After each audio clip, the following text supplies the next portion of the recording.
good company. I'm going to look at I want my pastor to preach to me. Amen? Amen. I love you, pastor. Amen. Part about the light over here. I'm not saying you're a shady character. Right? Praise the Lord, everybody.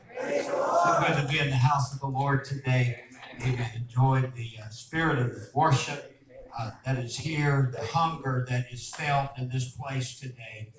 Our God is a great God. I too enjoyed yesterday. Now, everybody talked about yesterday, but nobody talked about all the eating we did yesterday. Praise the Lord. What a great time we had. And I tell you, these men and women know how to eat. Praise the Lord. They know how to eat around here.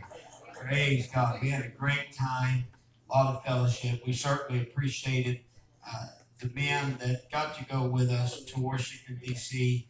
Appreciate your pastor stopping his daily busy life. And when I called and asked him about going there, so willingly was ready to do that with me. And I appreciate that. And I think there were 7 different groups that had got together that represent apostolic truth. And some from each of those groups came and worshiped together, sang together, prayed together, testified together. Amen. And prayed for our great country. I am glad for this great country that we live in. Amen. I'm thankful for it. It's not a perfect country, but it is the best. I have been privileged to go to many different foreign lands, and I'm always glad to come back to this great land.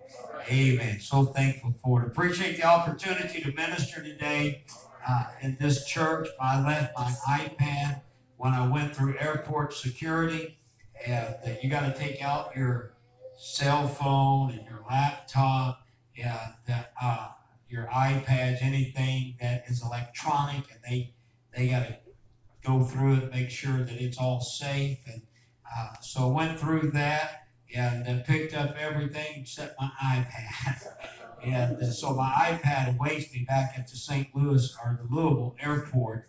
And I'm thankful. I almost did not bring my computer with me, but there are times when I get 5 minutes or so, I like to get on it and do some more studying and write my notes down. As telling Brother Davis, there are thoughts that I've had. I don't guess maybe the Lord gave them to me just for me because I've had them for years and not been able to preach them.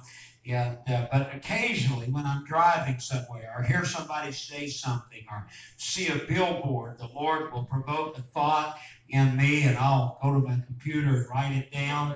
And I'm thankful that the Lord speaks to us in our schedule, in our daily activity. You can be at work and see something.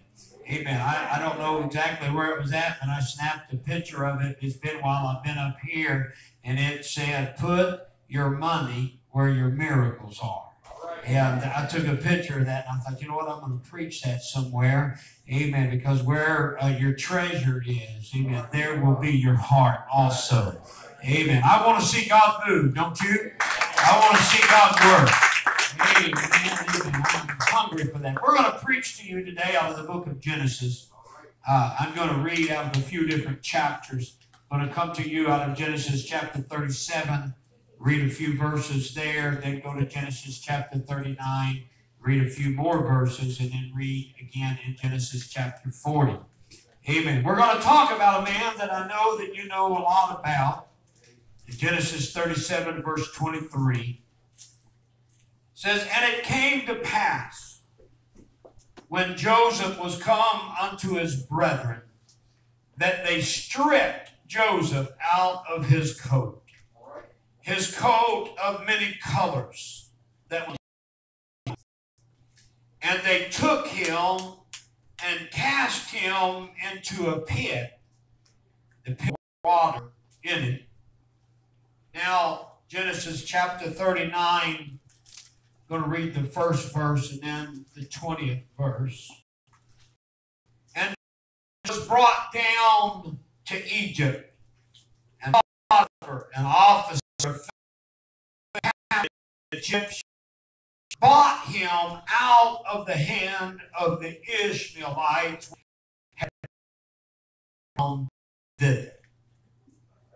Now the 20th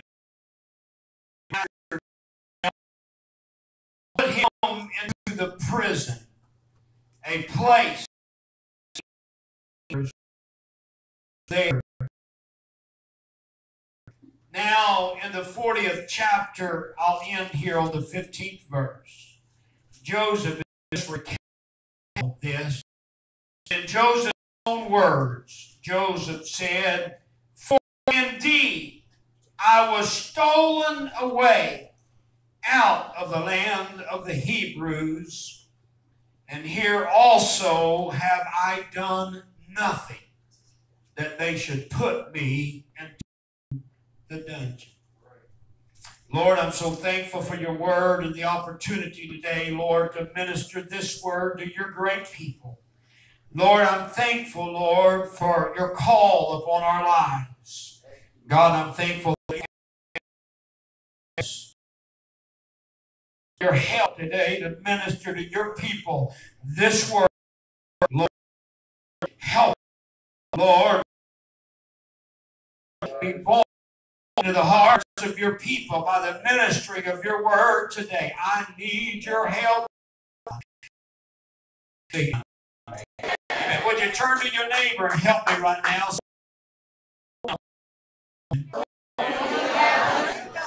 When you're down,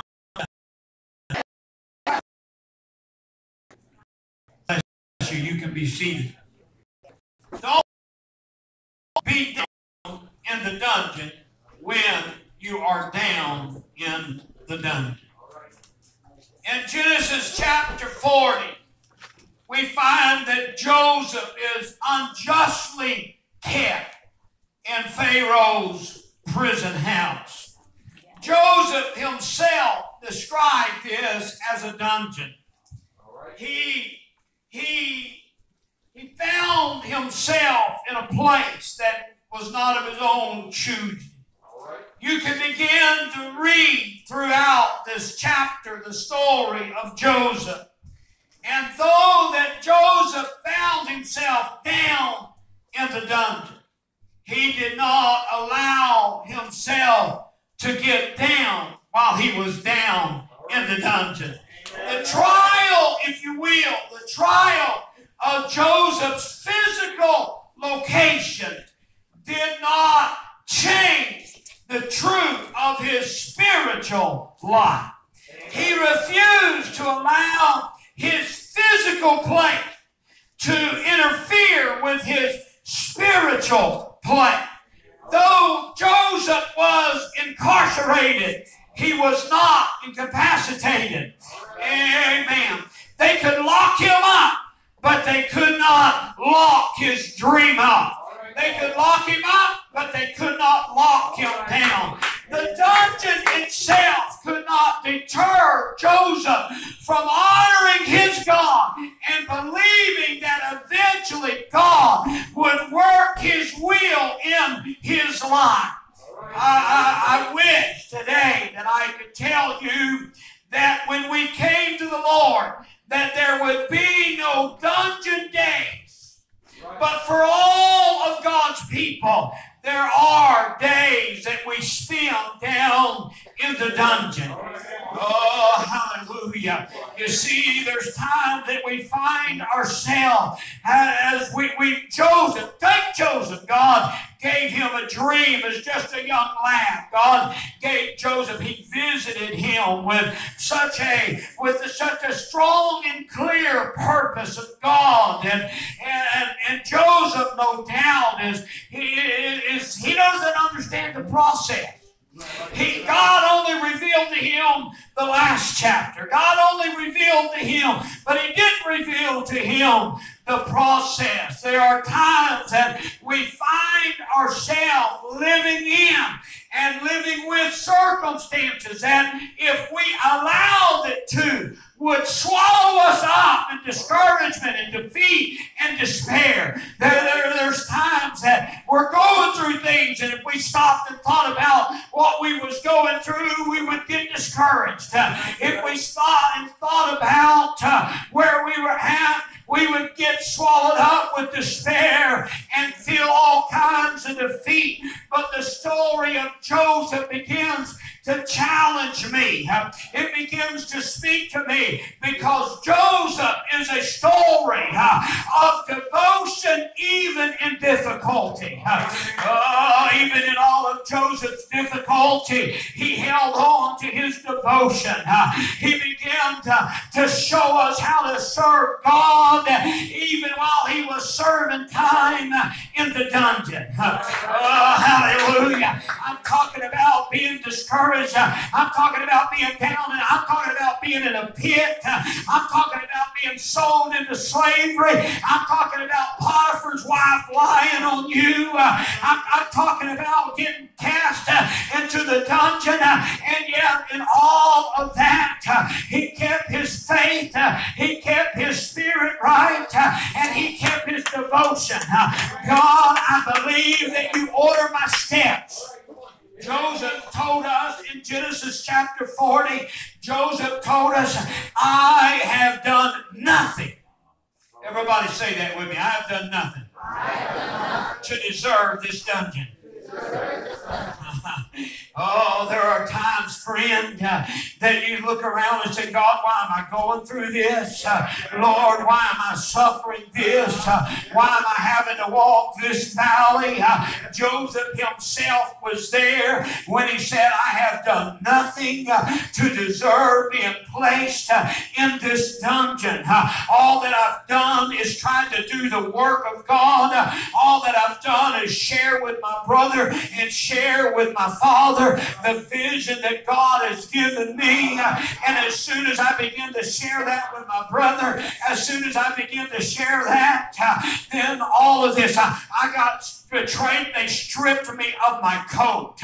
They lied to Dad about me. They sold me into slavery. I went into slavery and Potiphar's wife lied on me. And now I've done nothing to be placed in this dungeon. The question that I ask of us in this place today is this: will you work for God even in your difficulties? Will you continue to believe God even in your situation? Will you do that? Joseph's work ethic is very evident. He finds himself in Potiphar's house. He's being promoted. Why? Because Joseph, when he was thrown in the pit, did not say, all right, I'm done. When he was sold into slavery, he didn't say, well, God, look at this. You told me it was going to be different. No, Joseph kept working in the midst of his difficulty. Even when thrown into prison, he was not an idle inmate. Even when he was thrown into prison, he did not become an idle inmate. But instead, he gained favor with the prison keeper. He worked hard even in that horrible place. I'm trying to tell us today that I understand about our circumstances, but that should not stop us from working for God. Amen. Although the circumstances were hard, although everything was not ideal in the life of Joseph, he was faithful. There was no difference in his faithfulness. There was no difference in his devotion to God. There was no difference in the fire that was within his heart. Unfortunately for many, there are times when we find ourselves surrounded by difficulty. We lose our heart to work. As long as there's 200 in the choir. Come on. As long as there's 40 in the youth department. As long as there's this, as long as things are going well, we have a heart to work. But Joseph kept his devotion in the face of difficulty. Too many times we set aside our trowel and we set aside our sword when the the weather in which we are called to labor is not favorable. But thank God for a man like Joseph, that when the weather got cloudy and stormy, when the thunder began to roll, he kept saying, I got a faith in the King. I got a faith in God. And he challenges me to keep working for God even in my difficulty. There's something when you look at Joseph, there's something about him. This servant's heart that's inside of Joseph. In the text that we read concerning the life of Joseph, we find that Pharaoh had a butler and a baker, and they were troubled. The king began to ask them some questions that they could not answer, that they could not satisfy, and so the king throws them into the prison. The king puts them down into prison. And Joseph has been down there for quite a while now. And when these new inmates come in, the captain of the guard looked at Joseph and he said to them, you take care of them. He charged Joseph. And the scripture said, and Joseph served them. Joseph could have looked and said, hey guys, I got seniority here. Hey guys, I've been down here longer than you. Now you're the new guy in the cell. You're the new guy in the block. You're going to take care of me. I'll show you the ropes here. But no, the Bible tells us that he served them. Literally, Joseph attended unto them. He ministered unto them. It wasn't the vision that God had given him. It wasn't the dream that he had received of the Lord. It was far from that. It was far from that. But Joseph, in difficulty, did not lose his servant's heart. I'm trying to tell somebody, you might not have reached the pinnacle yet, but don't lose your servant's heart. Keep working in the midst of your difficulty. Keep your devotion in the midst of your situation. Joseph brought them food, and he began to care for them. Joseph could have been an idle inmate. Listen, he's no longer in Pharaoh's house. He's down in the dungeon. He's no longer the second in command inside of Pharaoh's place. Oh no. Joseph has found himself just serving his fellow inmates. He could have become idle. He could have withdrew from everybody. He could have said, this is a dark, this is a dirty cell. He could have got feeling sorry for himself. He could have said, listen, this is too hard. But Joseph had determined to be productive in prison. I want somebody right now to say, listen, I know it's hard. I know I'm broke. I know I'm sick. I know I've got hardships, but I'm still going to work for the King. I'm still going to work for God. Even if there's nothing else than serving these inmates.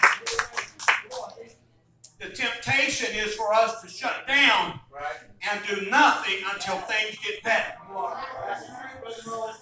That's the temptation. Well, when things get better, I'll get involved. When what God shows me happens, then I'll step up. But Joseph was devoted in difficulty. Joseph was a servant in the dungeon. Let me tell us that some of our most productive days may coincide with some of our most painful times in life. Hallelujah. Some of our most productive times will become and birthed out of some of our most difficult days that come from the dungeon. You may be the best servant of God when you are a suffering servant of God. If you keep a servant's heart and attitude, then you understand situations does not dictate your service to God. You begin to understand that your circumstances does not dictate your joy. Your circumstances does not dictate your worship. Your circumstances does not dictate your witness. Oh no, I'm Joseph. I'm Joseph. God gave me a dream. Oh, hallelujah. And Joseph, he kept his devotion and he kept his servant's heart, but there was something else that he kept. The butler and the baker, they've got a terrible night. They've been visited by some strange dreams down in that cell. And so Joseph comes in like he does every morning. He's serving them. We read that in the scripture. And he looks upon them. You see, so many times we quit looking at other people in our difficulty, in our situation. We want somebody to have a pity party for us. Joseph walked in, and the scripture says in verse 6 that he looked upon them, and behold, they were sad. And Joseph looked at them in verse 7, and he said unto them, why do you look so sad today? Why are you so sad today? And I just began to love the way that the story's unfolding, because Joseph could have certainly had his own worries. He could have said, I've been down here so long. I just don't see how anything that I've dreamed. Maybe it was me. Maybe it wasn't meant to be. Maybe I missed God. He could have been so self-focused that he didn't realize the others had their own burdens and the others had their own concern. My Lord, don't ever let me get to the place that my trouble is the only thing I can worry about when I've got brothers and sisters around me that are in hurt, that are in pain, that need some kind of word from heaven. When we face times of difficulty, if we're not careful, I will begin to live on my own deserted island about my own cares, my own concern. But Joseph walked in and he said, why are you so sad today? Listen, Joseph could have gave him a million reasons why he's so sad, why he's so upset. I venture to say these men never knew all his brother's betrayal. These men never heard about Potiphar's wife lying on Joseph. These men, all they knew was Joseph was faithful to serving them. Joseph came every morning and said, brethren, can I get you something to drink? Let me help you. Let me help. Joseph, that's what they knew of Joseph. But inside of Joseph was a man who was betrayed by his own brother. A man whose father thought he was dead. A man whose boss's wife lied on him. Come on, somebody. I'm telling you, you may have a lot of things going on in your life, but don't lose the sensitivity to others' pain.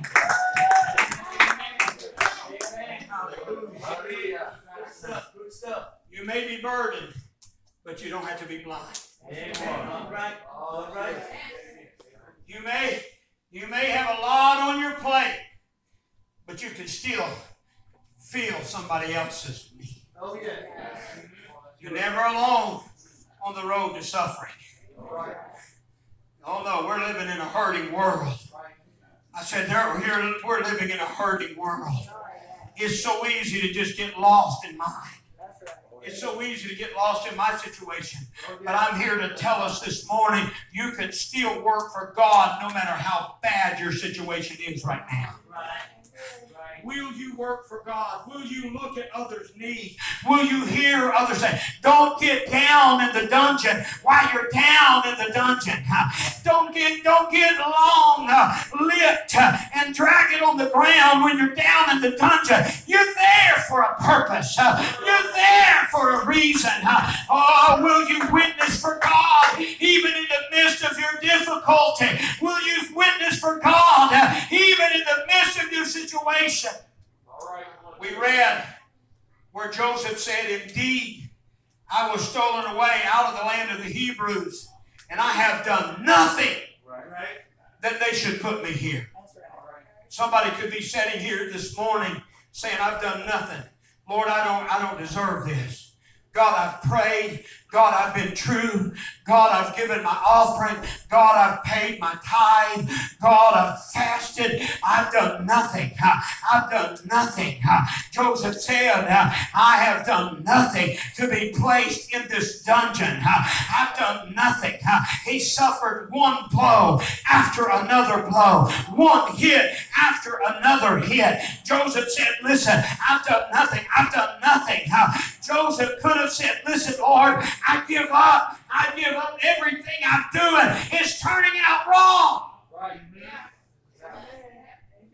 Remember, Joseph asked him, he said, why are you so sad today? And in verse 8, they said, well, we have dreamed a dream. I can see Joseph putting on the brakes. Oh, let me tell you something. Forget you ever had that dream. I want to tell you about dreams. Joseph could have been the professor of dreams. Listen, forget your dream. I know you dreamed your family would serve God, but I've been praying for my family for years, and nothing's come of it. Forget you dreamed. Forget you dreamed. Why are you so sad? Why do your face look so sad? Well, because I dreamed a dream. Joseph could have just said, listen, let me tell you about it. I dreamed a dream a long time ago, and now look where I'm at. Joseph could have said, look where your dream will get you. Look where your dream, listen, look where your dream will place you. Joseph could have just ignored them. He could have said, listen, your dreams won't amount to anything. But instead of that, look what Joseph said in verse number 8.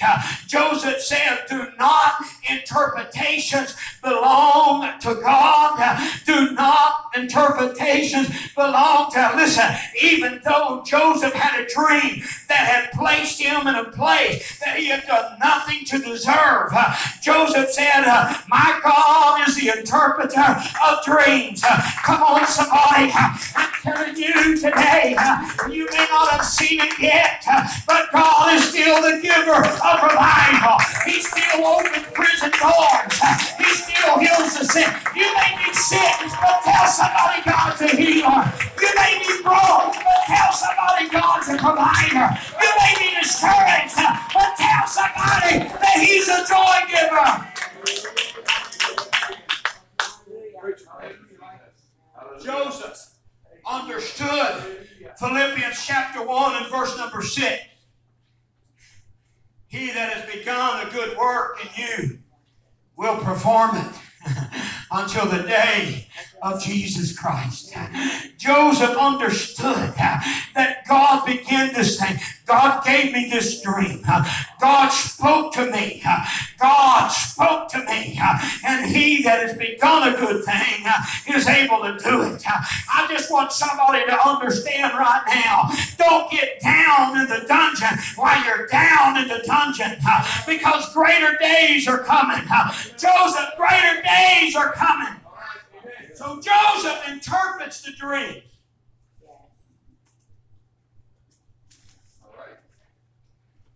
Joseph interprets their dream. And the king got a birthday party coming. So he needs his butler and baker. And he calls for them to come up. And Joseph has just helped his two best friends out. And he says to them, now, when you get up there in presence of the king, remember me.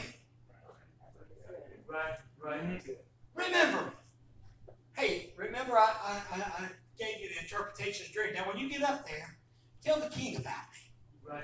So Joseph, who's done nothing to be worthy of the dungeon, is sitting over here in the dungeon. The day goes by and He's expecting the king to be calling him up because this butler and baker is going to tell the king. A week goes by, and a month goes by, and 6 months goes by, and a year goes by. They forgot him. But you know what? Joseph is still down there in that dungeon serving. He says, I'm not going to get down in the dungeon while I'm down in the dungeon.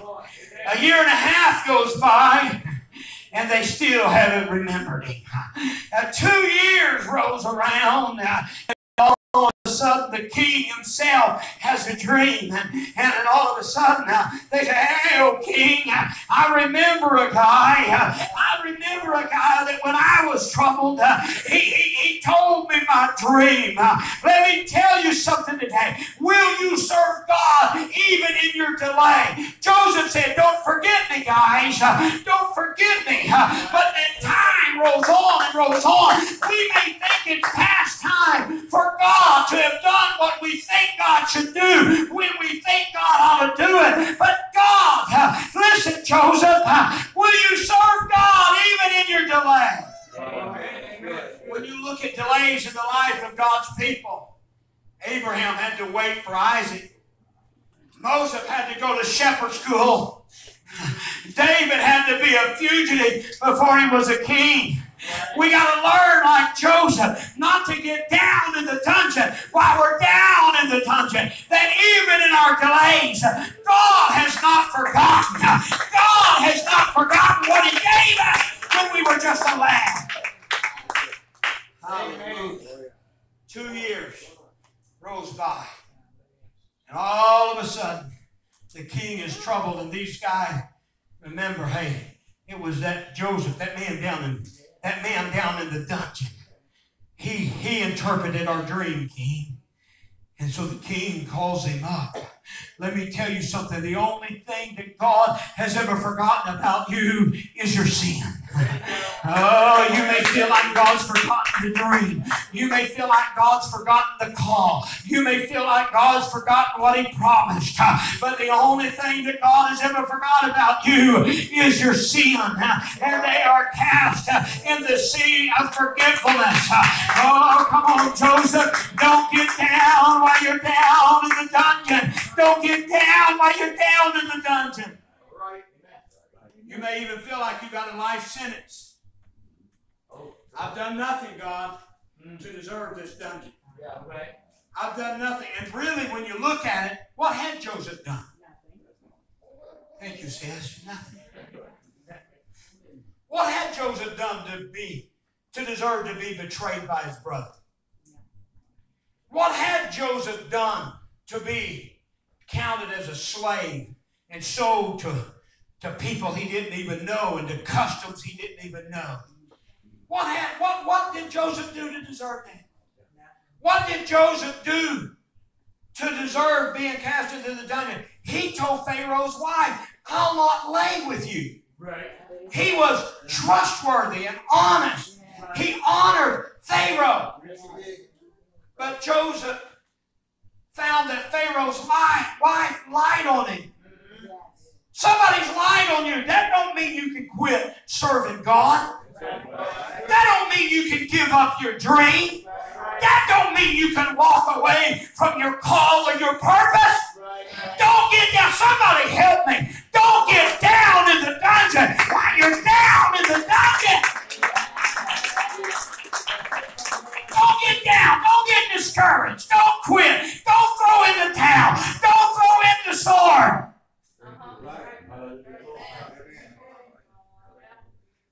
If you're going to do anything while you're down in the dungeon,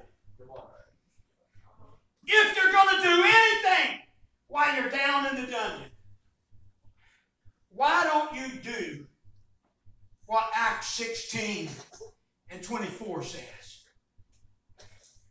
Here we got a couple of people you're going to know real well. They had received the charge, the soldiers, right? And they thrust him into the inner prison, the dungeon. And they put their feet fast in the stocks. And at midnight, Paul and Silas got down in the dungeon. Oh, not down. Not discouraged. Not defeated. Not down. Not discouraged. Not defeated. But they got down in the dungeon. Well, I've got a feeling everything's gonna be all right. Oh, I've got a feeling everything's gonna be all right. Be all right. Be all right. Be all right.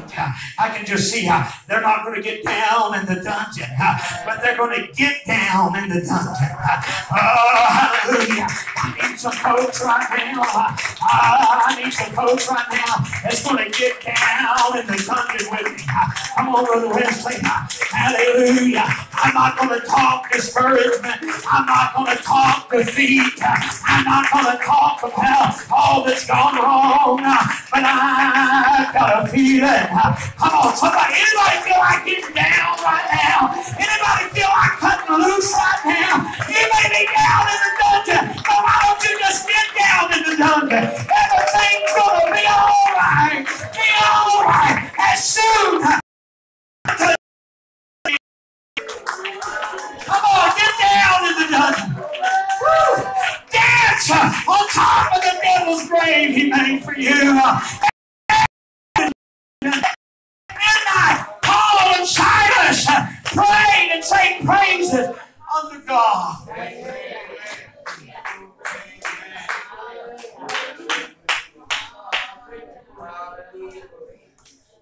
You can be down in the dungeon while you're down in the dungeon.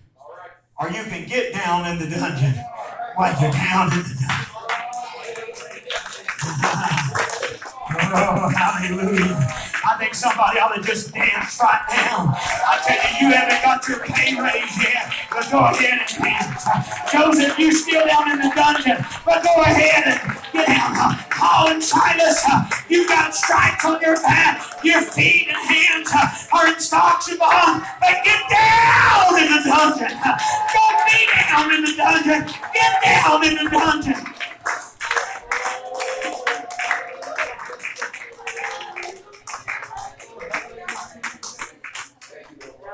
Oh, I can tell you about dreams of revival. I can tell you about dreams of revival. I've had them, but man, I've labored and I haven't seen it yet. Just forget about revival. Be happy with your 2 and no more. I can tell you about hopes of seeing a breakthrough. But just forget it. Just be happy with your few and no more. I can tell you about dreams. Just forget you even had that dream, because all you're going to have is trouble. It'll just lead you straight down to the dungeon. No, that wasn't Joseph's attitude at all. He said, my God belongs to him. The interpretation of dreams. I'm telling you, revival belongs to him. Deliverance belongs to him. Healing belongs to him. I'm not about to get down in the dungeon. I'm going to get down in the dungeon. I'm going to sing me a song. I'm going to sing me a chorus. I'm going to preach me a message. I'm going to have a prayer meeting. And at midnight, Paul and Silas began to pray and sing praises. And suddenly, while they were in the inner prison, while they were in the dungeon, and suddenly there was a great earthquake. The foundations began to shake, and all the doors were open. Come on, somebody. If we'll get down in the dungeon, into the be down in the dungeon, we'll have a move of God. Oh, come on, let's worship him. Come on, let's worship him. I'm going to get down while I'm down in this dungeon. I'm not going to be down. I'm going to get out. Oh, come on, let's do worship right now. God will bring you up. Woo, somebody give God some praise in this house. Somebody sing a song. Somebody give a testimony. Somebody give a shout. Let's get down. I'm going to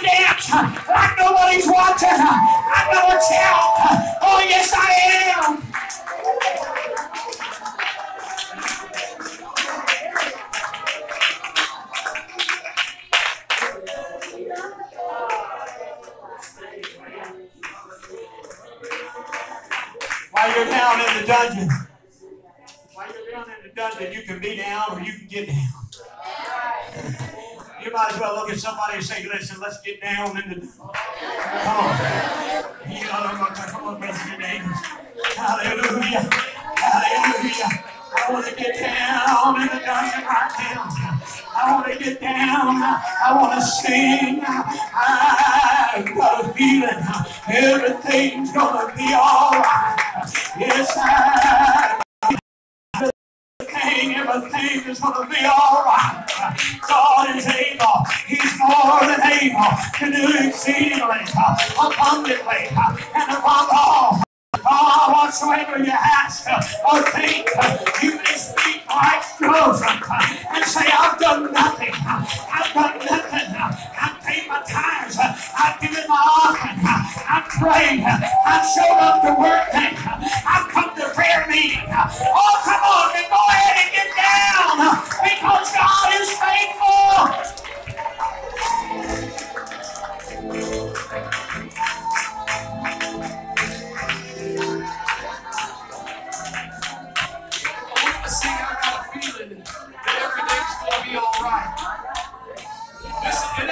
Words that are going to make you shout. All these words are meant to do is stir something inside of you, and what's inside of you is what needs to make you shout. Come on, what's got inside of you is what's going to make it. Come on, let it loose in the Lord, amen. Come on, let it happen right now. Let's sing.